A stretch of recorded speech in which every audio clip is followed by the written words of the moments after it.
I'm really long-winded. I thought this was going to be a short one, but it's not a short one. So anyway, Odin went to the dwarves and he had them make him a really, really special chain. But it didn't look like a chain. It was just this very small little um, like ribbon almost. And so they brought that up and they were like, oh, this one's gonna be really strong. You should break out of this one. And Fenrir was, like I said, he was smart, and so he was looking at it, and he was like, he was skeptical, and he was like, no, that would be an insult to me to try to break something so little. I mean, obviously, I'm very strong. He basically just didn't want to be chained up by it. Because he knew something was weird. And they kept trying to convince him and convince him, and he was like, no, no, it's stupid. I'm not going to break some stupid little ribbon.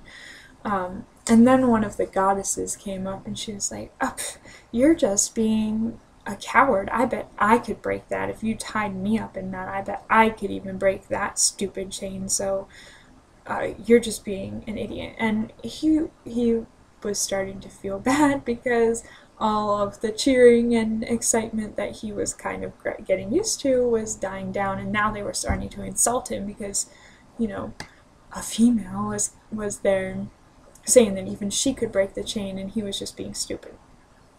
So he's like, alright, I'll let you chain me up with this chain, but but Tyr needs to, because he thought Tyr was his friend. Tyr needs to, while you're doing it, he needs to stick his hand between my jaws.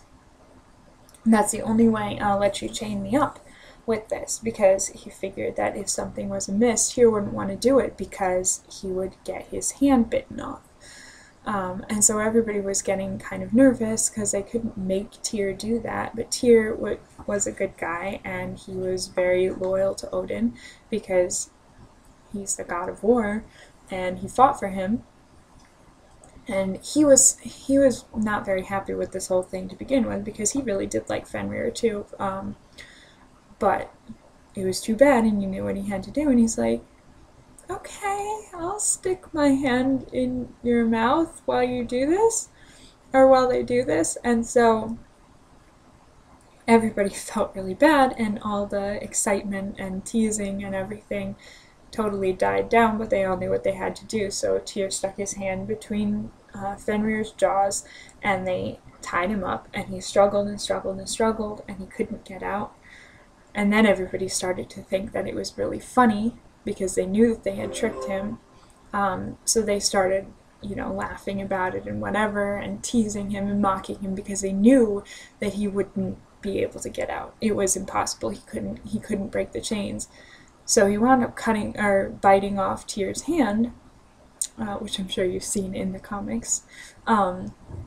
He bit off Tyr's hand, and Tyr went and sulked, and Fenrir has been tied up, or chained up with those little chains forever, and he just kind of has to hang out there. And ironically, that's the reason why he's so angry at Odin to want to kill him when Ragnarok comes.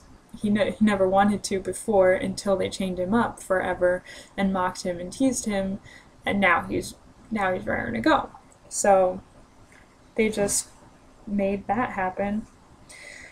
I think that's it. That's basically it. It's not a very happy story. Unfortunately, that's what happened to Loki's, I guess, after Sleipnir, his first 3 kids.